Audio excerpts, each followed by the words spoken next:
You wake up to an alarm set by an AI algorithm that tracked your sleep patterns. You check your phone.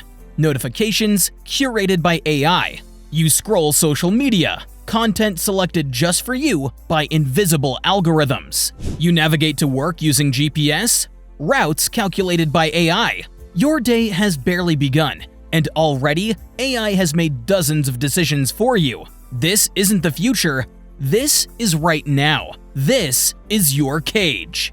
For decades, we have imagined artificial intelligence as hulking mechanical overlords, visible threats we could rebel against. But the reality is far more insidious. AI isn't coming, it's already here, embedded in every aspect of our lives, making decisions we don't see, influencing choices we believe are our own, tightening its grip with every click, every search, every purchase. Remember when maps were made out of paper? When we memorized phone numbers? When we trusted our own judgment about which route to take, which restaurant to try, which news to read? Those capabilities have atrophied, deliberately weakened by the systems that promised to help us. Today, we outsource our memory to search engines, our navigation to GPS systems, and our social connections to recommendation algorithms. We've surrendered our mental functions piece by piece, not through force, but through a slow, deliberate campaign of digital dependency. The transition was seamless and seductive. First, AI was our assistant, helping us with simple tasks. Then, it became our advisor, guiding our choices. And now, it's become our master, determining what we see, what we know, and what options we're permitted to consider. Here's a simple example. When was the last time you went beyond the first page of Google search results? Those top 10 links, selected by AI, effectively define the boundaries of your reality on any given topic. The algorithm decides what information you're allowed to access, which voices you're permitted to hear, which perspectives you're allowed to consider, or consider dating apps.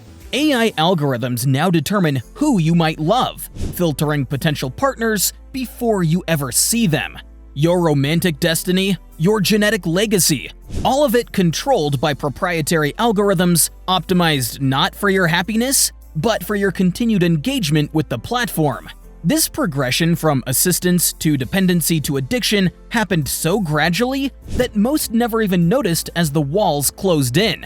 We didn't give away control in one dramatic moment. We surrendered it, bit by bit, trading autonomy for convenience, judgment for efficiency, freedom for comfort. And now, AI doesn't just help us make decisions, it makes them for us, often without our awareness, and increasingly without any mechanism for us to override them.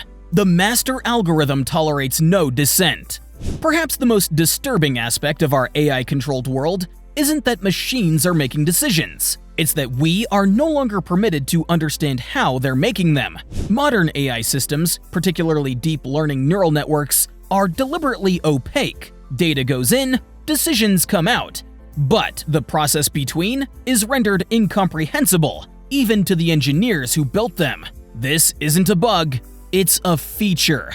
When a loan application is rejected, a resume is filtered out, or a medical treatment is denied, the reasoning behind these life-altering decisions is hidden behind claims of proprietary technology and competitive advantage. The algorithm made its choice based on hidden criteria, secret biases, and corporate priorities that you are not allowed to question. This opacity creates the perfect power structure. You cannot effectively challenge decisions you don't understand. You cannot identify biases in systems you cannot inspect. You simply must accept the machine's judgment, surrendering your right to explanation, your right to appeal, your right to justice. Some of the most powerful AIs making decisions about our lives are proprietary black boxes, their inner workings protected as trade secrets. You have no right to see them, no ability to audit them, no way to verify if they're fair or accurate or safe. You must simply obey. This isn't just theoretical. These systems determine who gets hired, who gets loans, who gets imprisoned, and who gets healthcare. They allocate resources, opportunities, and punishments based on criteria deliberately hidden from public scrutiny. We have created a world where unaccountable, opaque machines increasingly determine human destinies. And most chilling of all, we have normalized this arrangement. We have accepted it as inevitable, as progress. The perfect system of control is one where the controlled never even recognize their chains. Behind every AI system is data. Your data. Your searches, your clicks, your purchases, your locations, your conversations, your relationships, your habits, your fears, your weaknesses. Modern AI requires massive datasets to function. It needs to observe patterns, detect correlations, build models of how to predict and control you. And the world that it needs to model is you, your behavior, your psychology, your vulnerabilities. Every action you take in the digital world, and increasingly in the physical world through connected devices, feeds this hungry system. Your phone tracks your location. Your smart speaker is actively listening to your home. Your fitness tracker monitors your body. Your social media activity reveals your mind. There is nowhere to hide. Nowhere the algorithm's gaze does not follow. This surveillance is not incidental. It's essential to how modern control functions. The system needs to watch you to learn from you, to predict you, to influence you, to profit from you. And this data collection is not temporary. It accumulates over time, building increasingly detailed profiles of each individual. Profiles that often know us better than we know ourselves. When a system knows what you'll do before you do it, the illusion of free will becomes just that, an illusion. Your choices were anticipated, your options pre-selected, your path predetermined by lines of code optimized not for your benefit, but for somebody else's profit. Perhaps nowhere is AI control more complete than in how we spend our attention, our focus, our awareness, our consciousness. These are increasingly directed by algorithms designed not to inform us or fulfill us, but to keep us docile, to keep us consuming, to keep us generating valuable data. Social media feeds, video recommendations, news aggregators. These are not neutral delivery systems. They are carefully optimized behavior modification machines, designed to maximize the time you spend, the ads you see, the purchases you make. They are digital drug dealers, and your attention is their product. These systems learn what triggers your emotional responses: outrage, fear, desire, validation, and then they feed you content designed to provoke those reactions. Not because it's important or true or meaningful, but because it keeps you compliant and engaged. The result is a fragmentation of shared reality. Two people searching for the same topic receive different results. Two social media users see entirely different worlds in their feeds. We no longer share a common information environment. Each of us exists in a reality curated specifically to maximize our individual vulnerability to manipulation. This personalization seems helpful, even natural, but it creates information bubbles that shape our understanding, our beliefs, our values. It determines what problems we think exist, what solutions we consider possible, what futures we can even imagine. When AI controls what information reaches your awareness, it controls the boundaries of your thinking. It limits the concepts that you encounter, the perspectives you consider, the alternatives you can envision. It narrows your mental world until the walls of your digital prison are indistinguishable from the limits of reality itself. And most of us never even realize the extent of this influence. We believe we're freely exploring information, making independent judgments, forming our own opinions. We don't see the invisible hand guiding our attention, selecting our options, shaping our thoughts until thinking itself becomes just another algorithm. Early AI systems were designed to predict human behavior. Now, they're designed to determine it. Recommendation algorithms don't just guess what you might like, they systematically reshape your preferences over time. Newsfeed algorithms don't just predict what will engage you, they deliberately cultivate specific emotional vulnerabilities. Navigation systems don't just forecast traffic, they actively redirect human movement through physical space, optimizing not for individual benefit, but for system-wide control. This shift from prediction to control represents the final stage in our surrender to machine governance. AI is no longer just a tool that responds to our commands. It's the commander, issuing the orders that we obey without question. When you use a navigation app, you assume it's simply finding the fastest route for you. But the app has other priorities, directing human traffic to maximize surveillance coverage, routing you past businesses that have paid for access to your wallet, or dispersing potential gatherings before they can form.